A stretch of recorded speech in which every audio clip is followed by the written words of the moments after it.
Again, I wanted to thank all of our sponsors, because of course without them we don't have the event. So we have our platinum sponsors, Navigant, Baker & McKenzie, and PwC, and our gold sponsors, DLA Piper, Mercantile Bank, and Holland & Knight. I think you're really going to enjoy this panel, and it's as it says, AML Global Exchange. And I think this year, Les, you really did a fantastic job in making it as global as I think it could possibly be. So again, Les has an iPad here. If you have questions, don't be shy.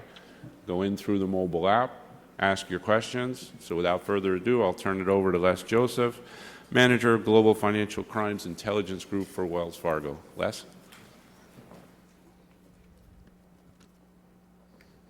Thank you, David. Good morning, everyone. I'm very happy to be here today. I'm very sorry that I missed yesterday's session, but Wells Fargo unfortunately scheduled a conference for our correspondent banking line of business group in Phoenix this week, and someone didn't check the calendar for the FIBA conference. So as a result, many of the Wells Fargo people who would normally be at this conference are not here this year. But I flew in from Phoenix late last night because of my dedication and loyalty to FIBA. I've been participating in the FIBA conference for many years, and I just couldn't bear to miss it. The FIBA conference is one of my favorite conferences because it is such a diverse and inclusive conference with people coming here from many different countries. And we always have frank and vigorous discussions where people don't always agree, but they listen to each other with respect and then go together to the bar to share a drink at the end of the day. And this is what FIBA is really all about, and that's why I'm proud to be associated with FIBA. Now, as David said, for the past several years, I've moderated a panel called the Global AML Exchange Panel, which adds even more diversity to the conference. We've tried to bring together speakers from other parts of the world or from other disciplines to give different perspectives on the AML, CTF issues that we're facing in the Western Hemisphere. And this year, as David said, I'm very happy that we have been able to bring together an outstanding panel from around the world to kick off this morning's session. First, we have Jennifer Calvary, who you've already heard from and everybody knows, from HSBC. She's got a long title. I won't take the time to repeat it. Next, we have Victor Madanoff, who is the Group Chief Compliance Officer from Emirates Bank in the United Arab Emirates in Dubai, and I've tried for several years to get a speaker from Dubai because it's such an important region. Its proximity to Iran and the way they deal with the sanctions and terrorist financing issues. So I'm very glad that Victor could make it this year and give you a perspective of what's going on in that region. Next to Victor, we have Yehuda Schaefer, who has been here before, the Deputy State Attorney for Financial Enforcement from the Justice Ministry in Israel. Again, he's right in the middle of the hotbed of terrorist financing concerns, and he will give you an update on the situation in Israel in the region. And then finally, on the far end, we have Brian Earl, who is Assistant General Counsel and Supervisory Special Agent at the FBI. And he's from Washington, D.C., which often seems like a foreign country. So, and with Brian, we get a two-for because he's done a lot of work over the years in investigating foreign political corruption. And more recently, he's also doing a lot of work in the cybercrime area, which is an emerging critical issue for all of us. So Brian will give us some perspective on both of those areas. So with that, I'll ask Jen to kick it off. Jen is going to focus, because HSBC, its largest amount of business is in Asia and the Far East. So Jen's going to give us a perspective on what she's seeing in her time at HSBC in that region. Yeah, thanks, Les. Good morning, everyone. So HSBC is the Hong Kong Shanghai Banking Corporation, and we have two home markets. One is in Hong Kong and one is in the UK. We're headquartered in London, We're the world's largest banking and financial services organization, and we have more than 37 million companies. Our major presences around the world are in Dubai, in Hong Kong, in the UK, in the US, and in Mexico. We're in more than 70 countries, but we tend to kind of break ourselves up regionally to manage the business.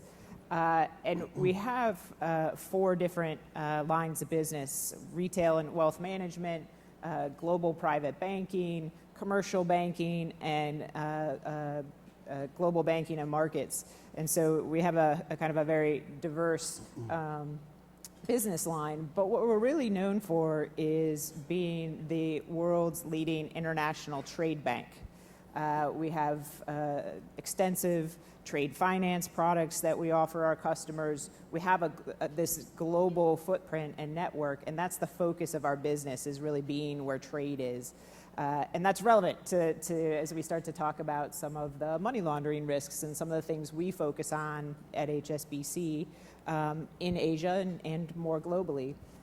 So the heart of our business is still very much in Asia and in Hong Kong. If you visit, I was quickly, kind of inducted into the bank as I just joined this last July, and when I went to Hong Kong for the first time to visit our business there, people told me, when you get off the plane in the airport, you can just tell them, I'd like you to take me to the bank, and they'll know which bank you're talking about. If you look at the currency in Hong Kong, you'll see our logo on it, which is a little stunning. So we are very intertwined with the culture and the people and the business in Hong Kong and broader Asia. It is a part of our business strategy to really develop in the Pearl River Delta area of Asia, which is where much of the global trade and goods are coming increasingly out of that area. And we focus on the internationalization of the Chinese currency, the renminbi, as a part of our strategy as well. So I tell you all of this not as a commercial for HSBC, but rather to set the context for what it is we see and focus on in terms of some of the money laundering risks in that region. So for someone like me coming into HSBC after a career in the Justice Department and at FinCEN, where I was very familiar with trade-based money laundering, the first thing that struck me is, okay, we have a global footprint and we're the world's largest trade bank. So we need to be aware of the fact that criminals are going to try to exploit our services to launder money using trade-based money laundering schemes. And I think one of the things that became immediately apparent as I was working with colleagues in the public sector and the private sector at HSBC is just how much confusion there is out there about trade finance versus trade-based money laundering.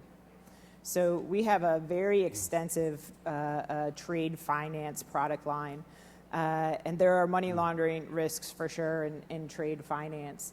But typically when we talk about trade-based money laundering, so the idea that criminals are moving money globally disguised as trade, what we see at HSBC and what comports with my career in the government as well is, by and large, the criminals are tending not to use trade finance. That's not 100% true. We need to keep our eyes on the ball, and there are risks. So I don't want to be mistaken to say there's no risks in trade finance. But typically, when we see trade-based money laundering, and nearly every major case I saw when I was in law enforcement and kind of what I'm seeing anecdotally where I am now, it's typically not happening with trade finance products, but instead happening through the open account movement of funds, so just wire transfers, cross-border wire transfers. And at a bank like ours, we're particularly concerned about big-time criminal organizations trying to move money through our bank. Because if you're a drug trafficker or something of this sort that needs to move money at scale, you've got a lot of money, hundreds of millions, that kind of money that you need to move globally.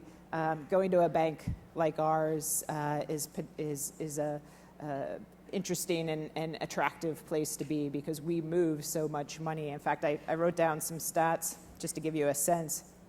of how easy it might be to hide money in the big flows that we have. So we do something like almost 400 transactions a second.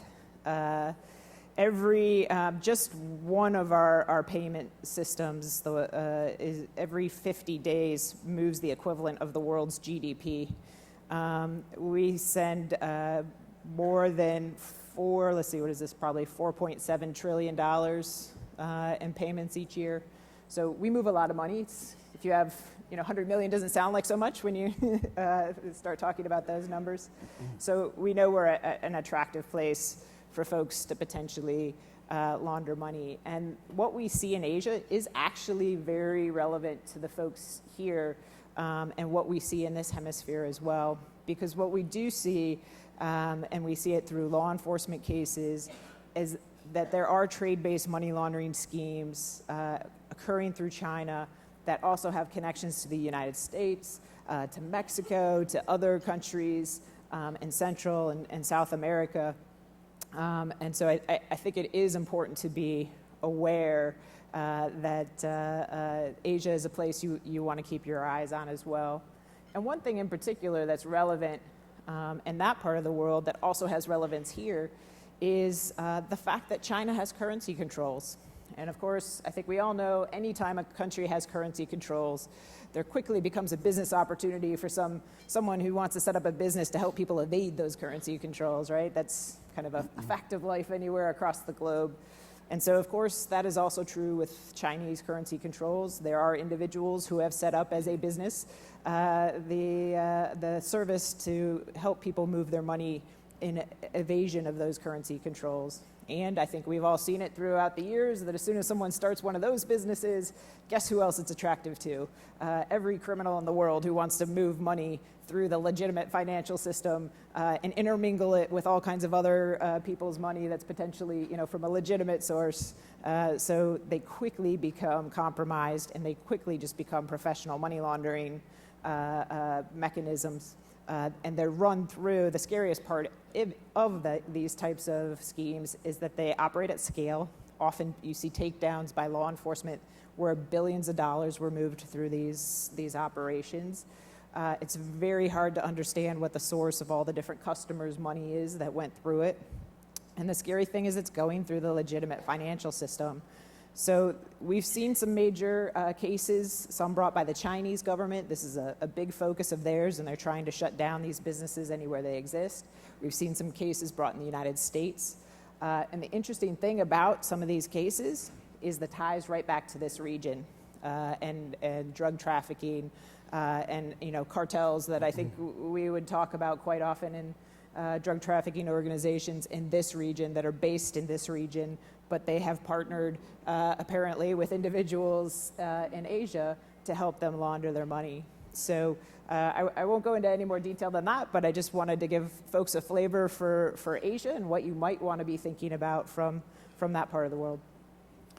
Thanks, Jen. I'm glad you mentioned the issue of trade finance versus trade-based money laundering, because that's an issue that we have had extensive discussions, and I'm sure many of you have had with our regulators on trying to discuss the difference, because as you indicated, we've looked at our trade finance. We have a big operation in Hong Kong, and we're not seeing a lot of money laundering activity, yet we're being asked to put a lot of resources into trying to address to monitor or oversee that activity as opposed to trade-based money laundering. Have you run into similar issues? Yeah, we have, and we find it really, it's really frustrating, not because we're being asked to look at trade finance and we don't want to do that. We're happy to kind of do whatever regulators think would be helpful.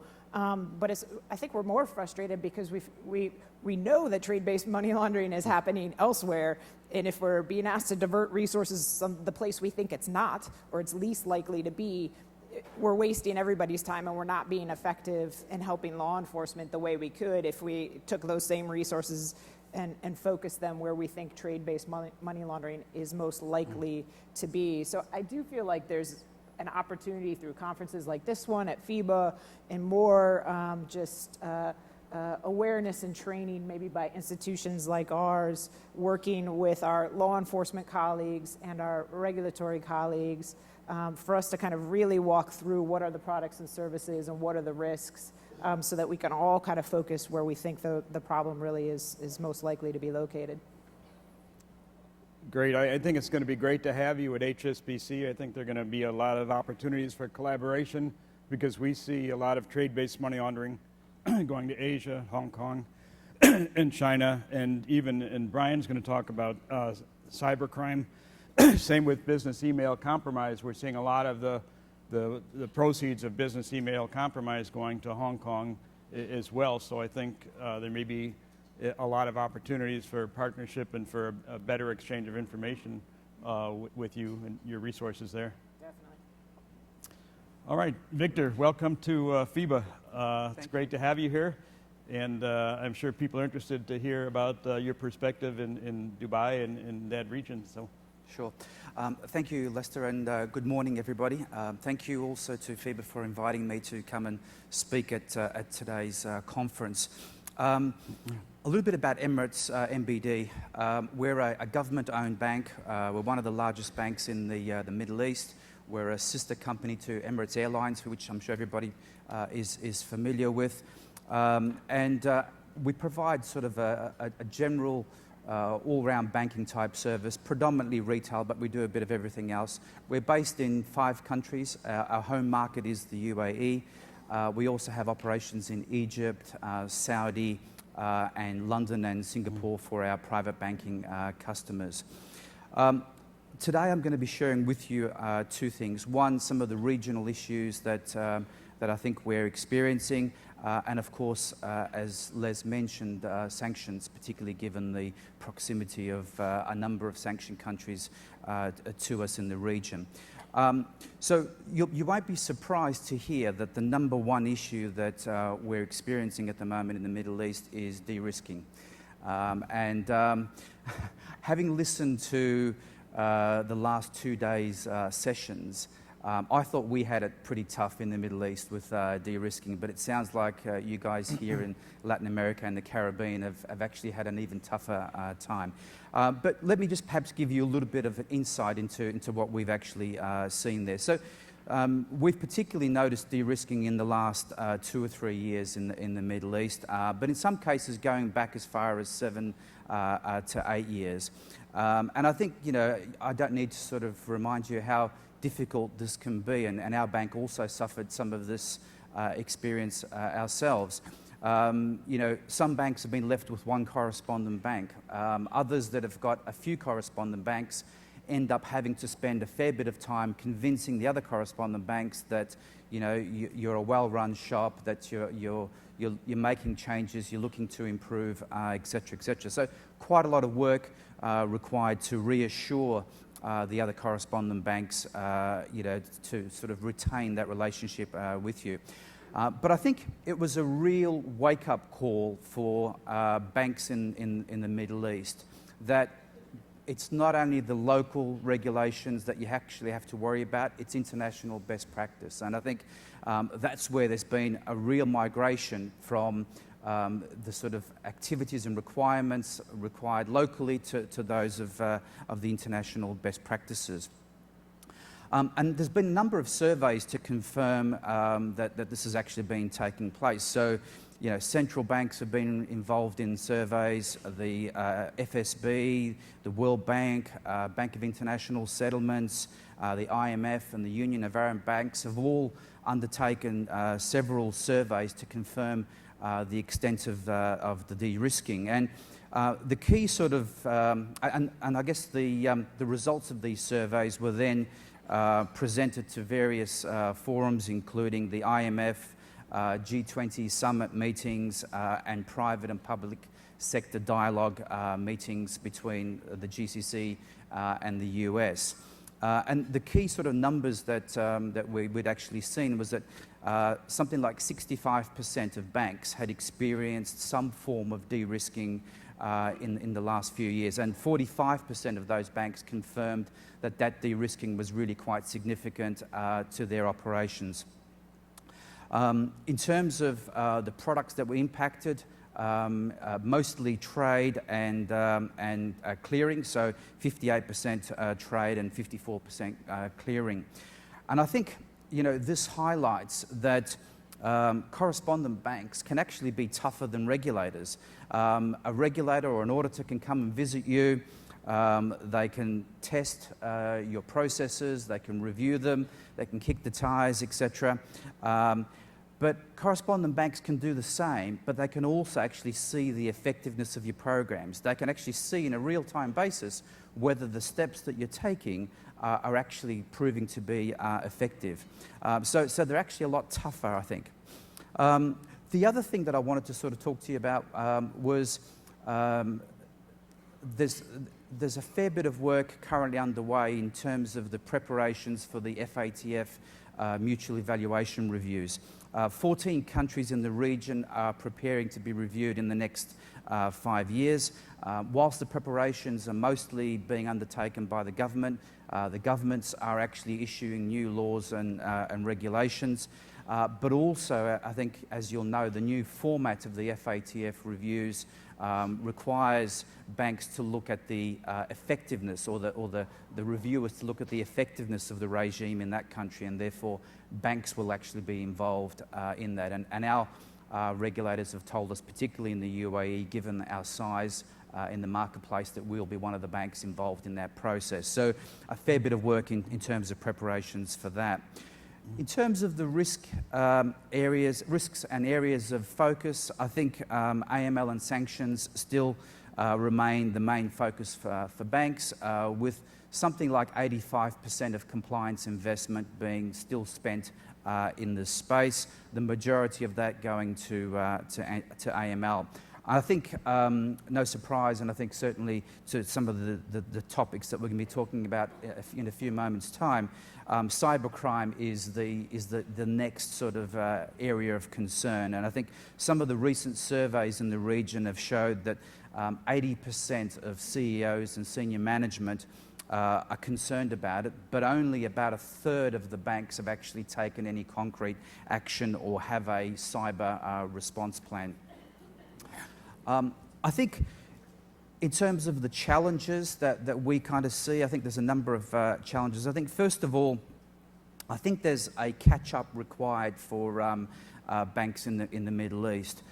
If we look at US and international banks, some of these have been screening payments since the early 1990s. So that's almost 30 years of experience of screening. And I think if we look at the recent enforcement actions, I think it obviously highlights that they still can't quite get it right.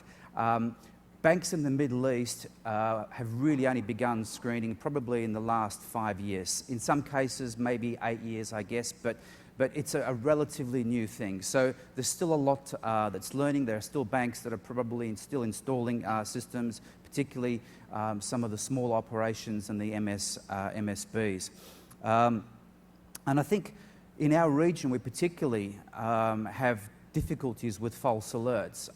And if you look at many of the names that are on the sanctions lists, you'll realize, of course, they are Arabic names. And there are many different spelling variations of these Arabic names. So you can imagine we do actually suffer quite significantly with the level of false alerts we have. But also with our transaction monitoring systems, we also suffer with poor data, poor segmentation, which actually means that it's quite difficult to get those levels of alerts down to sort of realistic levels for us to review. Staffing, as you can imagine, I think similar to many places, I think it's hard to find good experienced staff. Not everybody wants to relocate to the Middle East. And I think there's a number of reviews and look-backs that are currently underway in the region, and that's sucking up quite a fair bit of experienced staff from both banks and some of the consulting firms. I think in terms of independent assurance and validation, I think most banks now actually have automated systems for monitoring and for screening, but they're not always using well-known or reputable vendors. And I think the rules, the detection scenarios, the thresholds, etc., that are in place on those systems have not always been set in a robust manner, and they're not always being regularly reviewed. I think Also, more recently, we've introduced risk assessments and money laundering reporting officer reports, and these are now being conducted on a regular basis. But things like model validation, independent benchmarking assurance is really not that well established in the region. In terms of senior management support, I think, and the tone from the top, certainly those banks that have undergone forms of de-risking, of course, their management teams get it, and they've been providing the relevant investment for that, but it's not always the case. Not all banks have adopted that, and not all banks have actually got that right tone from the top, and sometimes compliance is buried within other departments such as legal or risk, etc. So let me talk a little bit now about the actions that are being taken. So I think the central banks and the regulators in the region are actually initiating some change. There's a number of countries that have got new governors in place. In the UAE, we have a new governor who's very intent on making quite a lot of changes. We've got something like 18 regulatory changes or laws in the pipeline that we're expecting to see in the next few years. We've got a few free zones that have been established, such as the Dubai International Financial Centre, Abu Dhabi Global Markets, and these centres are being established on the basis of English law, and they're being established on the basis of international best practice in terms of regulation. And some of these entities, such as the DIFC, are actually, or the DFSA, are actually imposing fines and sanctions against firms that are not compliant. So we're really starting to see a bit of change there.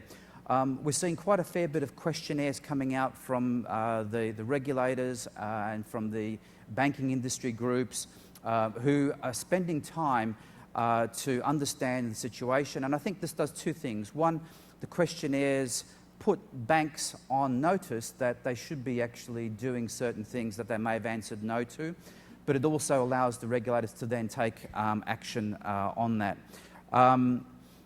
MSBs starting to be regulated a lot more closely. There's been a number of risk assessments and reviews of MSBs undertaken in the region, and actions are being taken to segregate these MSBs into high, medium and low risk, and they will be restricted in terms of the types of activity that they can perform. So only the sort of lowest risk MSBs will be permitted to do things like wire transfers, etc. Of course, there's also been, similar to what you have here, a public and private sector dialogue between the GCC and the US, and I think that's been helpful to understand the issues and challenges that are being experienced.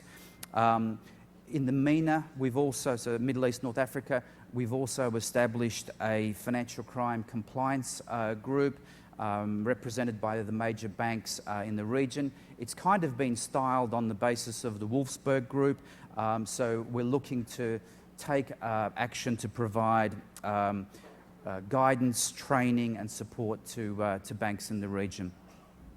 In terms of, I think, some of the suggestions for improvement, I think banks in the region, generally want to do the right thing, especially those that have actually gone through the pain of de-risking. But it's a big investment in terms of money, in terms of time, in terms of resources, and also in terms of changing some of the culture. And I think there's a lot to catch up on. And I think it would be good to sort of receive some direction, priorities, etc. from correspondent banks so that the banks in the region know which areas are the most important ones to focus on. I think even when you do get the investment, even when your senior management are prepared to write the check, you can't do it all in one day, or you can't do it all within 1 year, because you need compliance teams to be involved in business requirements, functional specs, UAT. You need the technology teams to help you out as well. So you really do need to have a multi-year program to sort of make that necessary change. And therefore, there's a pace at which you can rectify and catch up. And I think Correspondent banks, they need to be patient, supportive, but I guess still assertive where they feel progress isn't being made at a fast enough pace. In terms of the queries or the RFIs, we heard some of these talked about in the last few days as well. I think what we're seeing is that the queries for AML purposes, the after the event queries, are stabilising. They're in some cases even reducing.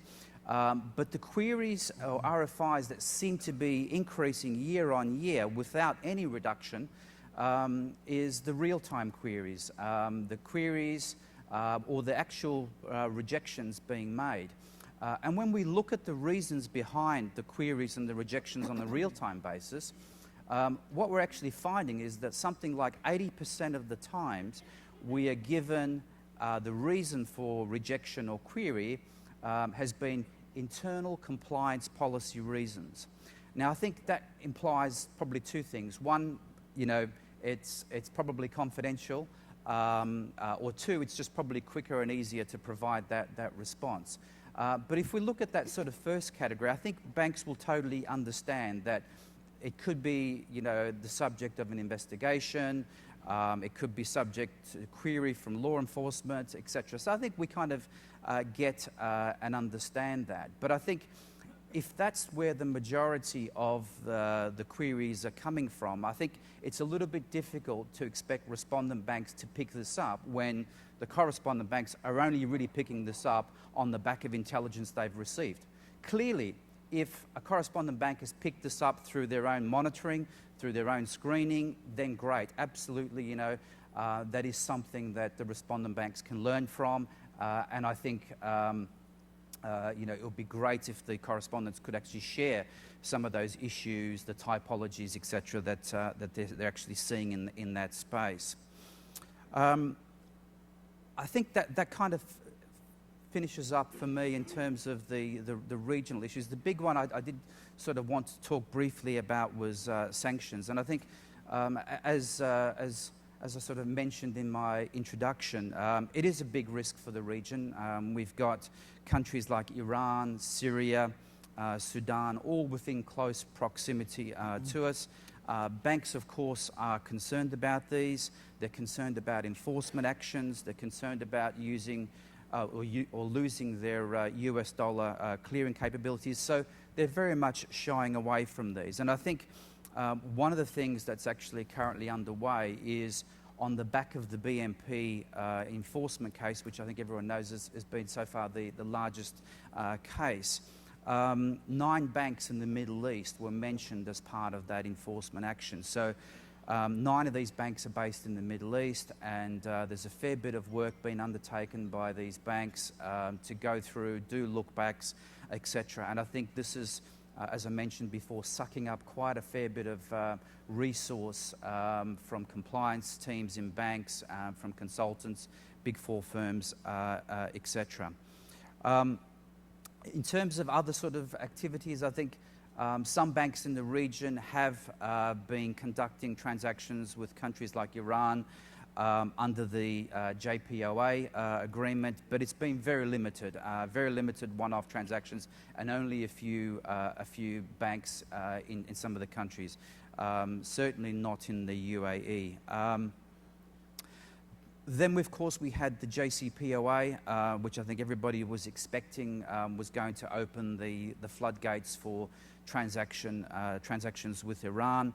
I think there's been lots of rumours about transactions being conducted. I think a lot of these rumours have been originated by the Iranians, of course, who would very much like to have that business recommence. But there's very little truth in the rumours. Very few transactions have actually been undertaken. I think everyone's aware that there's been a lot of discussions between the airline companies in Europe, in the US, and with Iran, but very few transactions have actually sort of resulted in actually sort of taking place. I think the other thing is that you know, whilst banks have been approached to do transactions, there's actually quite a lot of operational challenges and difficulties in undertaking these transactions. The first is the view of the correspondent banks, and the view that we've seen from correspondent banks ranges from absolutely not. We will not conduct any transactions in any currency with Iran, even if it is legal. Others have said we haven't really firmed up our position, and other correspondent banks have actually issued some guidance to say that if you do want to do these types of transactions, then this is how we would like you to be involved, and we'd very much like to be briefed up front ahead of that. So that's quite a difficulty. When you've got 3 or 4 correspondent banks that you're dealing with and you've got that kind of range of views between them, it makes it very difficult for you to sort of initiate any sort of transactions there. Secondly, Victor, I'm sorry, we've got the time is running short on the panel. Personally, I think the UAE is a fascinating country. I've been there several times, and I have 100 questions I'd like to ask you, but we need to move on. So if we have time, we'll raise some of those questions. But thank you. Yehuda, you're on the other side of that region. That rough neighborhood. Yes. But go ahead. Thank you, Lester. Thank you, first of all, David and FIBA, for inviting me again. It's a pleasure being here. Short disclaimer, the opinions you're about to hear are my own, and not necessarily those of the Israeli government, even though I'm today the Deputy State Attorney of Israel. I'll be speaking both about money laundering and terror financing. There's a later session today in which we'll be focusing on terror financing issues, but I'll be touching on that a little bit. My background is I was a private lawyer, then a prosecutor for many years. Then when Israel was blacklisted in 2000 by FATF in the blacklist, I was taken by the government and told to set up the Israeli FIU, the Israeli the Israeli FinCEN, which I did for about 7 years, got Israel out of the blacklist. And for the last 8 years, I've been appointed the Deputy State Attorney back in the prosecution and leading a whole project of enhancing the effectiveness of financial enforcement of money laundering and confiscation cases. Just to give you, we're actually very proud of our achievements. Just to give you a touch, when I entered, we were forfeiting about 1 or 2 million shekels a year, which is $200,000. And now we're about, our total impact, tax and confiscation and forfeiture is about $500 million or almost $1 billion shekels. So it would be like $250–300 million. So it's really, we're really making a difference. What Jennifer said yesterday about the private sector, when she was asked about the private sector and the government not being so different, I think at least on the compliance side, which most of you are probably from, it is really true, and this is what I feel, that it is in many ways the good guys trying to get some very evil people out there to at least to limit their actions or to make it a little more difficult. And I think I should begin by saying to you in this region, actually, that what you're actually doing on your everyday jobs is extremely important for us. And the reason I say this is because I think in every major investigation we've had in Israel, whether it being an FCPA type corruption case, money laundering, terror financing, fraud case, any of these cases, we've always had a component in this region, either a PLC, a trust, some kind of transaction. It's just unbelievable how the criminals have learned to abuse this international aspect, and then we have to, what takes them an hour or two in your institutions to do, it takes us months and years through mutual legal assistance to gather the evidence and bring it in an admissible format into the courtroom. So this is just a very important message about how know your customer due diligence, STR reporting, and all this. This whole operation is extremely important to us, even back in Israel. A few words about Israel. Israel joined the OECD a few years ago.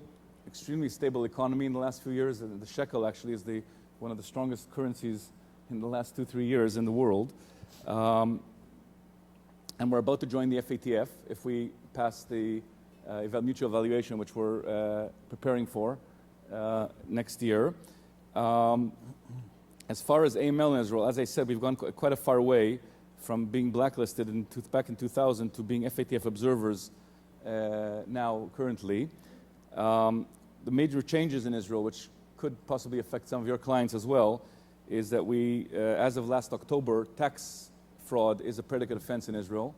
It took us some 20 years in Parliament to debate this, almost 20 years, almost 15 years actually in Parliament to actually convince them to do this.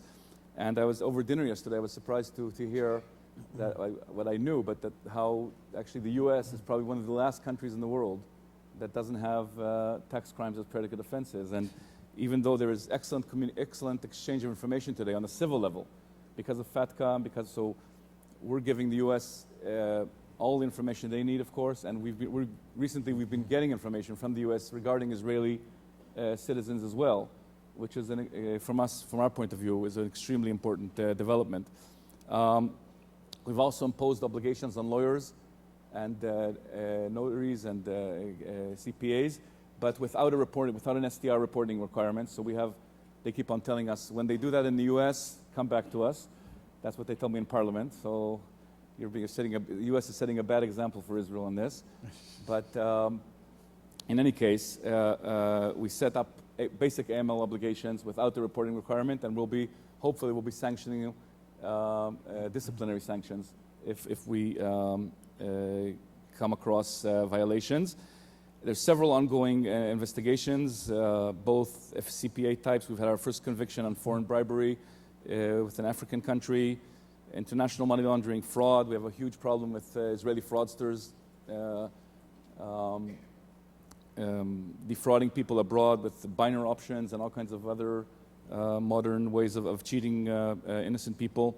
And of course, local corruption cases. You've probably read or heard about the investigations. We've indicted and prosecuted and actually convicted our Prime Minister, our old Prime Minister. There's several ongoing investigations against our current Prime Minister and other ministers. I don't say this proudly, but this I think is a sign that we do have corruption, but we are not a corrupt state. So the system is working, and the judiciary is extremely independent, and things are working, which is also a good sign. As far as terror financing, we will speak more about this afternoon, but you hear a lot of myths about terror financing involving small sums and small bits of money which you cannot pick up and have nothing to do with. But this is far from reality, because terror groups are criminal organizations, and as such need budgets of hundreds of millions of dollars to operate. This is true for Hezbollah and Hamas in our region. This is true for al-Nusra, for Daesh, what you know as ISIS. And all these groups funnel money through all regions of the world. Last year I was sitting here, I think I was saying the exact same words, and I said that potentially these things could be coming through this region, not knowing that a few weeks later in the Panama Papers, we would actually find several dozen of OFAC-listed entities that were actually in those papers. I don't want to go into the specific details. We might do that in the later panel today, but what were these people? What was Assad's cousin? Or what were these companies that were diverting money to Iran doing in Panama?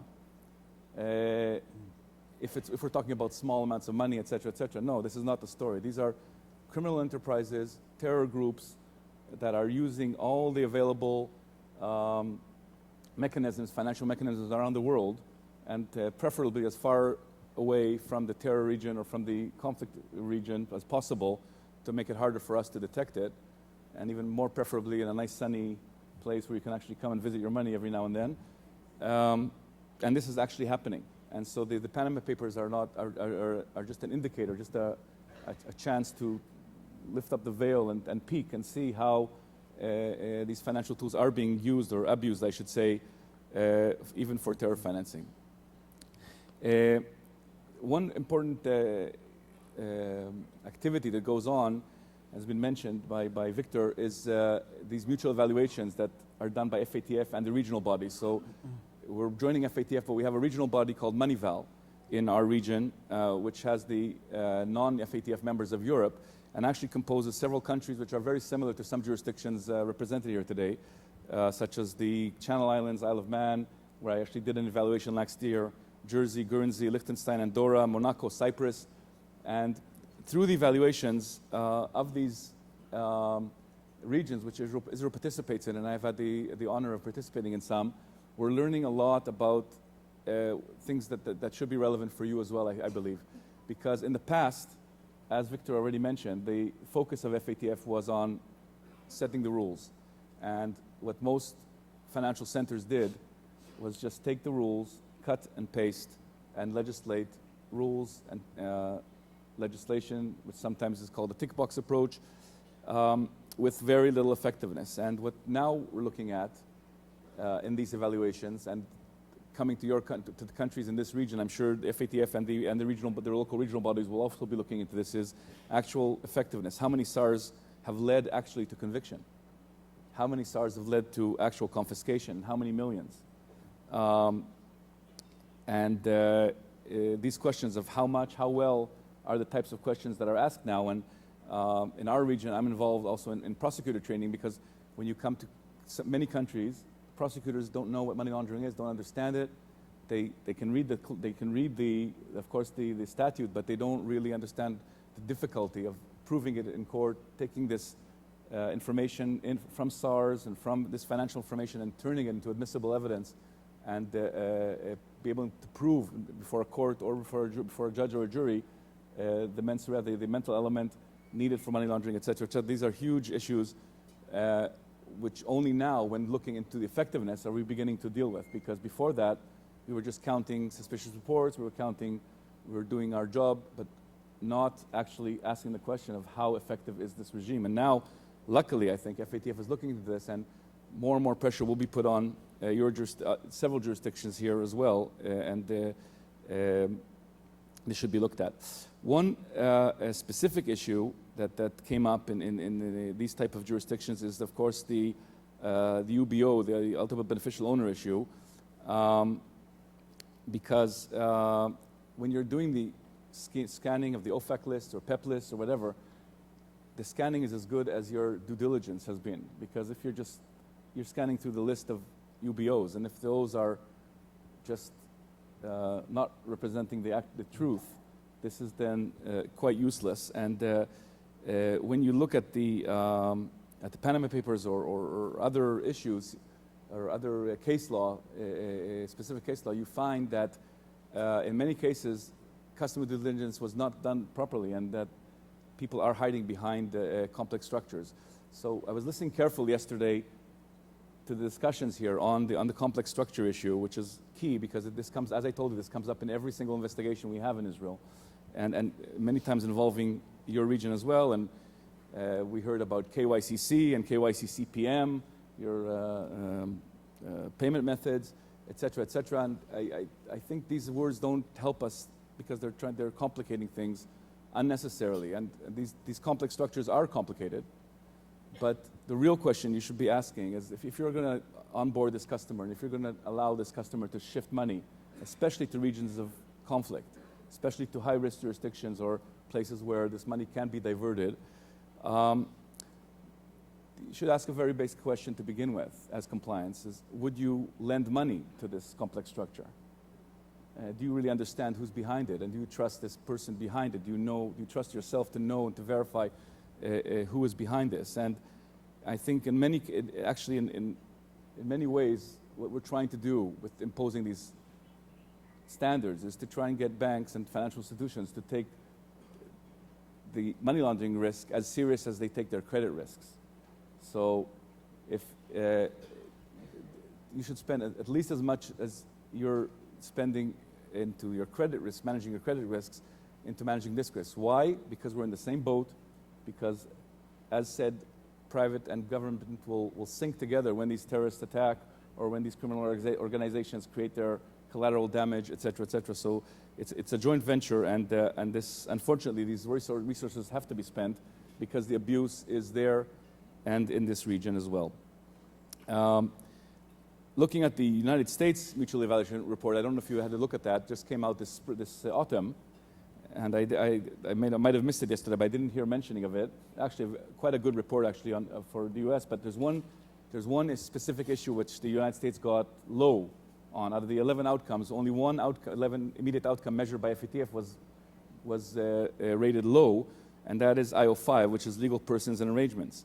And apparently there are at least 30 million of those in this country, and 2 million created every year. And if you're trying to predict as compliance people what's the next wave hitting you from government, I think if you look at the recommendations here that FATF has put on the table for the U.S., I think the focus should and will probably be on the BO info. You heard Sarah yesterday describing all the new rules to prohibit financial institutions from onboarding customers when there's no EIN issued by the IRS, trustees, implementing the rules on other financial institutions, et cetera, et cetera. So learning from these lessons, both in Israel and the mutual evaluations in the Manival region, I think the focus will be now on IO5, on the immediate outcome 5, on legal arrangements. The risk, we can't expect you to check every transaction, of course, but there should be a risk-based approach. All money going to high-risk jurisdictions, all money going to in high-risk situations should be looked into carefully. And this is true both on the financial institution level and on the national level, this risk management thing. And then if we work together properly and do this properly, we can actually make the system more effective, more prosecutions, more prevention, of course, and more confiscation of proceeds, and perhaps add value to this effort. So thank you. Thank you, Yehuda. As with Victor, I have a lot of questions I'd like to ask, but we need to. Brian, are you still down there? I can't see that far. Still here.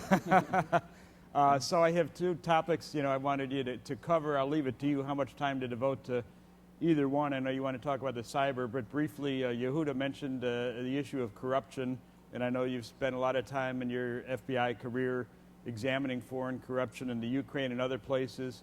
I think every bank in this room has probably been touched by the Odebrecht and Petrobras scandals, and of course, since you investigators have been so well trained to look at banks now, that when you have a political corruption scandal, you also take a look at the banks to see what banks the money went through and how the banks reacted to that, if they identified the activity. So could you give us a little bit, first maybe about political corruption as it affects financial institutions? Sure. I'm going to blend the subjects because they are blended.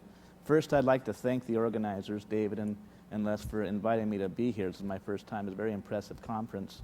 And I'm happy to address these two topics because they've sort of defined my career. And if you'll indulge me a little bit, I'm going to describe that how that happened because I think it's instructive. As Les indicated, I started out my career doing international corruption cases. It was the mid-'90s when I joined the FBI. There was a lot of capital flight out of the former Soviet Union, and I was in San Francisco, and we saw a lot of money coming our way, a lot of people in possession of this money that didn't look like they exactly had earned it. And so the question was to find out how the money came into their possession and do something about it. So I spent about 10 years doing that, and then I went over to Ukraine, and I went over to Russia, and I became our representative over there in the FBI. While I was there, it seemed like the world had changed in a significant way. A lot of the leads I was getting, I was in charge of liaisoning with the Ukrainian and the Russian authorities. They had this element to them, the cyber element. Now, I was underwater learning how to be a corruption investigator in San Francisco, and so I learned how to read wire transfer orders and talk to bankers and be an amateur forensic accountant and all those things I needed to do. But I missed the advent of the internet a little bit in terms of my skills. And when I was in Moscow and Ukraine from 2005 to 2011, it became the next big thing. And I found myself all thumbs with these leads. I didn't know what to do with them. I didn't know how to handle a lead that had an email header or an IP address. So I found myself a bit of a dinosaur. In my mid-40s, I had no longer competent skills to investigate.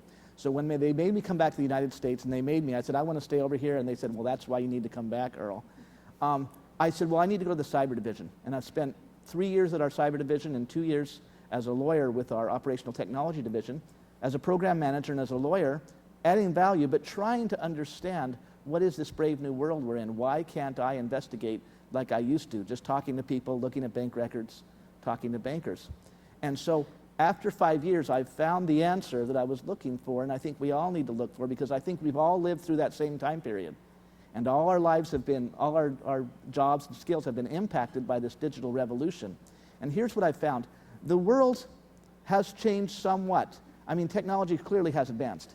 And there are new ways that we do things, and it's dependent on digital technology. Now, I say digital technology. The word cyber, the Russians don't really like the word cyber because it's not very precise. And I have to admit, they're right about that. So when I say cyber, I'll define it as digital storage of information, digital processing of information, and digital communications. We do this a lot. Every device we have does this. Our TVs do it, our phones do it, our GPSs do it. Now they want our refrigerators and our thermostats to do it. They want the digital technology to take over. And so in order to understand what we do, you have to understand that. Now this has advantages for the way all of us do business, but it also has the downsides. This very technology is riddled with vulnerabilities that I think the people that invented it don't even understand. The software and the hardware just riddled with vulnerabilities. Now you look at the other side, people who commit crime, who commit intelligence collection, they have the same increased effectiveness that we have. They can do things quicker and faster and better. The vulnerabilities, which for us is a downside, is an upside for them, because now they can break into the communications that we're engaging in, they can break into the digital data that we're storing, and they can commit the same kinds of crimes they've been committing forever. So in many ways, the world hasn't completely changed, because the crimes, we talk about cybercrime, the first thing I'd like to say is we need to stop talking about cybercrime as its own little box. Oh, now we're going to turn to cybercrime and talk about that and compartmentalize it. Digital communications and storage and processing encompass everything we do in the modern age. And therefore, every single investigation that the FBI conducts and every business practice that the private industry conducts is impacted by this ability of our adversaries to communicate and to act quickly, and then to exploit the vulnerabilities that have been created in this very rapid development of this technology. So to go back to international corruption, you know, old school corruption is not going away, and it's going to be the same thing. People with power in countries where they're resource rich but their institutions are weak, they're going to take advantage, they're going to take possession of assets, and then they're going to move them around the world. That's always happened and will continue to happen. The good news is that many governments in the world have, in the last even 5 or 10 years, recognized, hey, this is a big problem we really need to get out in front of. I can speak for the FBI and the DOJ. We have gone from sort of accidentally and reactively responding to international public corruption to organizing ourselves in such a way that we have specific specialized squads in Los Angeles, New York, and Washington who investigate these things for a living. Therefore, they get good at it. They maintain contacts around the world. They understand the prosecutors and what they need. And so, rather than being the accidental international corruption investigator that I was in San Francisco because there was money and there were people coming there, now we have professionals that are getting better at that. So that's the good news. The bad news is this is not going away. International corruption, I think the people who do it for a number of reasons. They made a rational calculation that they're going to get away with it, and most of them do. They also, as people get into power, something strange happens to them, and they start to think that they deserve this money. They deserve the 100 millions or 500 million or 600 million. You've seen it. So there's that psychological change, and that's not going away. And also, in many parts of the world, that money they see is, oh, I need this money in order to stay in power because my political adversaries have this money. So all those reasons that international public corruption happens aren't going away. The digital aspect of this is they're able to move the money much more quickly and much more effectively now. So that's sort of if there's a cyber element to international public corruption, it is their effectiveness. They are able to, take possession of assets illicitly that they didn't work for. They just use their power to exploit, and then they can move that around. And I'll mention something. We heard a presentation yesterday about virtual currency. Now, I'm convinced from my presentation there are probably all kinds of legitimate uses for virtual currency, and I don't know if that technology is going to be around 10 years from now, 50 years from now. Probably. And so I won't say that virtual currency is by its nature a criminal thing, because that's just not what it is. It's like cars. Lots of legitimate uses for cars, but cars can also be used to commit crime and as getaway vehicles. And virtual currency is now seen by people who engage in international public corruption as a way to get out of the legitimate system. out of the very regulated banking system that we are all familiar with and move the value that they've taken possession of without any oversight. So I think that the idea that, that some people in the technology space have, that virtual currency needs to be unregulated and free and information will be free, is just a very naive idea, because these same people that have been committed the same crimes for many, many years are going to continue to do that and use virtual currency or other methods to move value. I think the days of gold and diamonds and bulk cash, those are over. Criminals are going to use, money launderers are going to use the digital revolution and the vulnerabilities that are created to do their business in a more effective way, and so we have to address that. So I tell my kids, for them to understand the revolution in technology that we've undergone in the last 100 years, I make this analogy. The Wright brothers, after 6,000 years of human history, lifted off the beach in Kitty Hawk in 1904. They just lifted off the beach and started flight. 110 years later, we're flying by Pluto, taking digital photographs of its surface. That's a lot of progression in 110 years after 6,000 years of not that much. Let me say that. And so now we have to understand that that same kind of effectiveness, because of the technological revolution and the digital revolution, is being used by us to do good things, being used by that very small minority of people who don't do good things to do their own work. I'll give you an example. In one of my cases, there was a money laundering act. A person needed to move $96 million very quickly. And so they went to the bank in Switzerland and they took out two $48 million checks made out to bearer. And they put them in their pocket and they went into their hotel and slept overnight. They came back in the morning and went back to the Caribbean branch of that same bank and deposited those two checks. And that was their attempt at money laundering. I got to tell you, this was the worst money laundering I've ever seen in my life. Terrible. They had the idea that this was going to be untraceable. Well, they made very good trial exhibits, and they were extremely traceable. Those days are gone. Okay, the money launderers are going to be much more sophisticated than my old school bearer check money launderer. Okay, so that's the world we live in, and that's the impact that it'll have on international corruption. And then I'm going to talk about every other crime. I actually, when I knew I was going to give this talk, I called the director's office, FBI director. I said, "Hey, I'm going to present on cybercrime. Give me some talking points." And they said, "Well, coincidentally, the director has just addressed the Semantic conference, and today, March 8th, he's up in Boston talking to a cybersecurity conference up there. He says, we'll give you his talking points." So I have the director's talking points here. And it's very funny because he's going to say today, we're going to discuss cybercrime, and then he's going to talk about things like nation-state collection of intelligence, criminal syndicates, insider threats, hacktivism, financial crime, terrorist use. He's going to talk about all those traditional crimes that we've investigated for 50 years when he discusses cybercrime. So the director has found out the same thing I found out, which is cyber is a vector. It's a technology. It's a way of communicating and storing and processing information. It's not in itself a separate crime, and we need to stop thinking of it as that. We all need to become familiar with it. We can no longer think of cyber as something we can put on the shelf. There was a bit of a cyber incident yesterday, I must admit. I hope the persons that were involved in this didn't get... There was someone was trying to access the iPad to see the questions coming in and didn't have the password. So they called out, does anybody know the password? And somebody in the back did, and they called that out, and the password was a very guessable password. And this was a bit of a cyber incident, not a big one. No, I'm not trying to get anybody in trouble. But as an FBI agent, I was like, So they called out the password in front of 150 people, and that was our cyber incident, which was fine.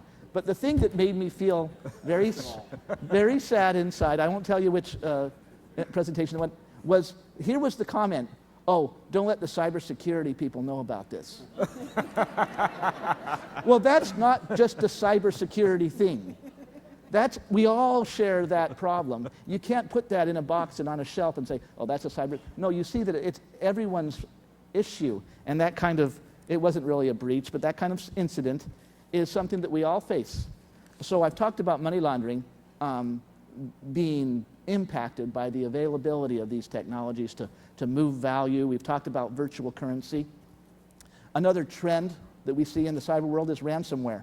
Everybody knows ransomware. You get this email that says, well, before you get the email, someone has compromised your system, whether it's a home system or a business system. They've placed software on your system that is able to encrypt your data. Now, encryption's a great thing. You can use encryption to do all kinds of good things. And of course, the criminals will take something that you can use to do a good thing with. You can use a car to take someone to the hospital and save their life. You can use encryption to safeguard your customers' data. But they use encryption to extort you, to do it exactly the opposite. They make the data exploitable by putting this malware on your system, exploiting your data, and then asking you to pay them in order to let your data free. Okay, that's a big trend both for businesses and for home users, and they're using, again, a good technology to do something bad. Here's the latest trend in ransomware. They're asking to be paid in virtual currency. They want to let the victim do the money laundering for them. They want to get out of the regular system. Don't send me dollars, don't send me shekels, don't send me pesos, send me Bitcoin or any other virtual currency. So that's a trend we see. And be aware of that. Again, exploiting encryption. It's like virtual currency, a good technology used for bad purposes in order to commit traditional crime. Terrorists or would-be terrorists are people who are conspiring to commit terrorism. They're using all kinds of encrypted apps that are available for free on your iPhone. They love the encrypted apps because they can use the technology that was created for all of us to do our business in order to create mayhem. The business-to-business email scams have been mentioned. That's not really cyber at all, is it? It's just an email. Before it was a letter, now it's just extortion, or it's just fraud. It's not extortion, that's the ransomware. It's just fraud in which people are posing as other people in order to convince someone to send money. Now, it used to be we'd recognize a voice on a phone or we'd see someone in person.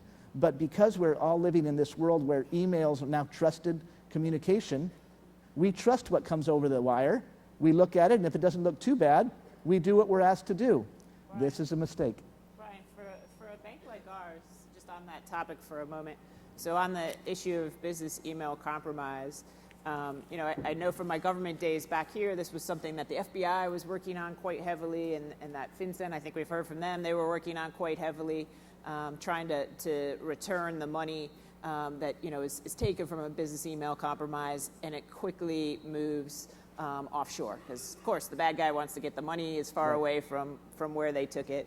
So for a bank like ours, we're all over the world. So of course, what bank might you try to, if you're going to choose all the different banks, you might try to move money through. Ours is one of them because our global footprint.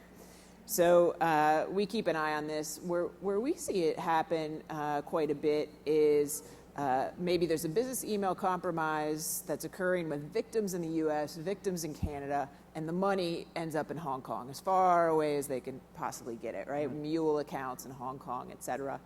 And we find that as a bank, we end up actually being able to help facilitate the partnership between the Hong Kong authorities and the U.S. or the Canadian authorities, because as you mentioned, mutual legal assistance treaties, that could be long in the tooth, or I think it was Yehuda that mentioned it.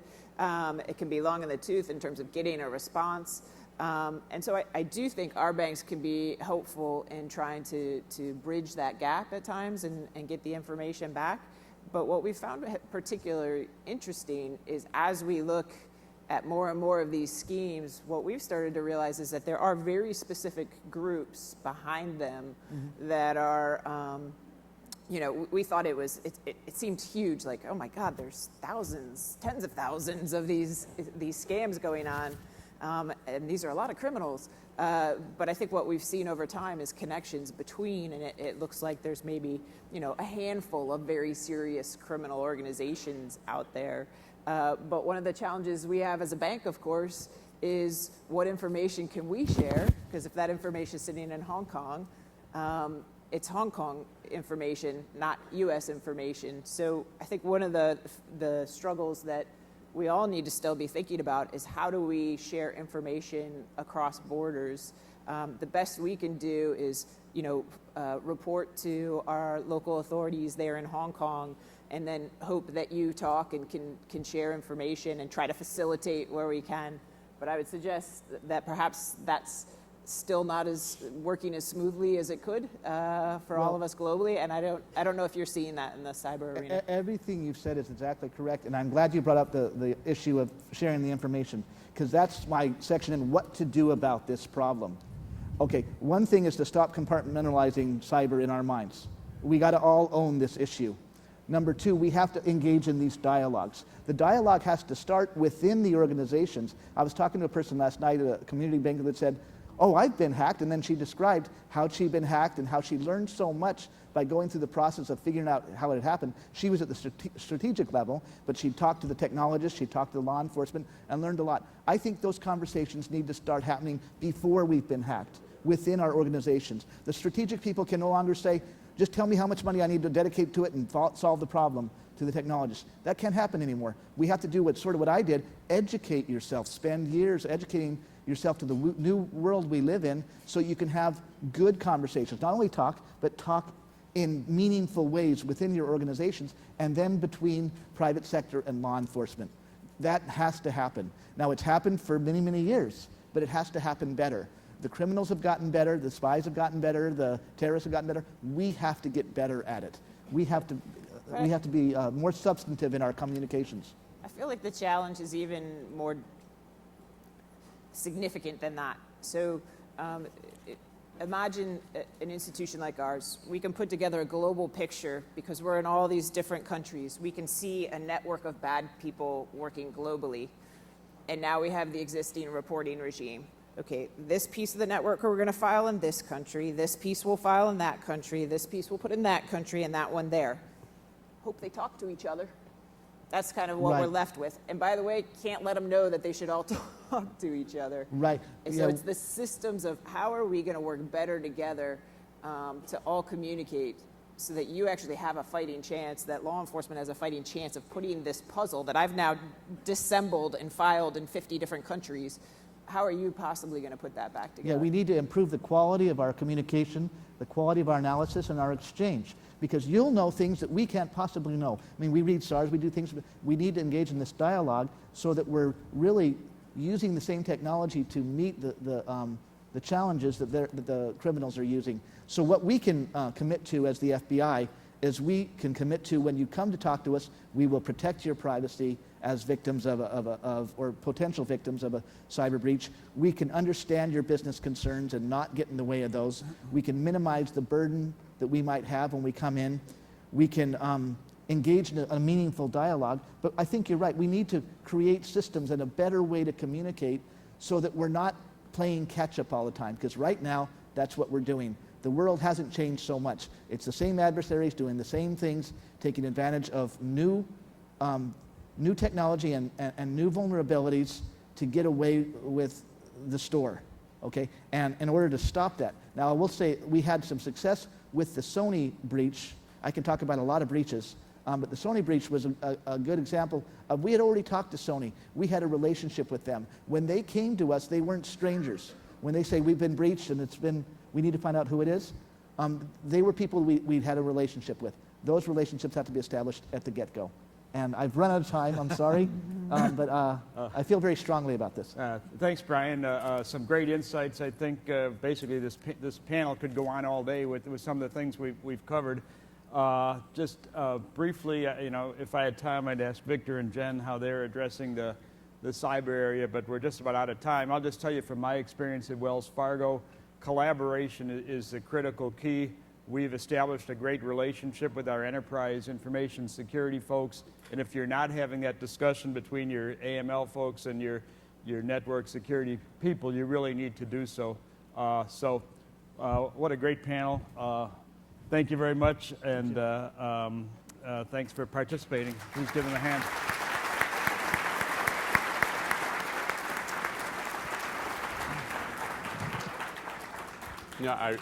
I really want to thank Les, because as Les said at the beginning, and I was remiss in actually not mentioning it, he made an incredible effort to be here with us today. Coming in late at night, and I guess you're flying out not too long after this. And it's that kind of support and dedication that really makes this event what it is. And having panelists that are willing to come in from all over the world to deliver you the kind of information, and I loved that point. I thought that we had de-risking bad, but you people out here have it a lot worse. So I think that's a real great takeaway from this. Thank you all. Thanks, Les.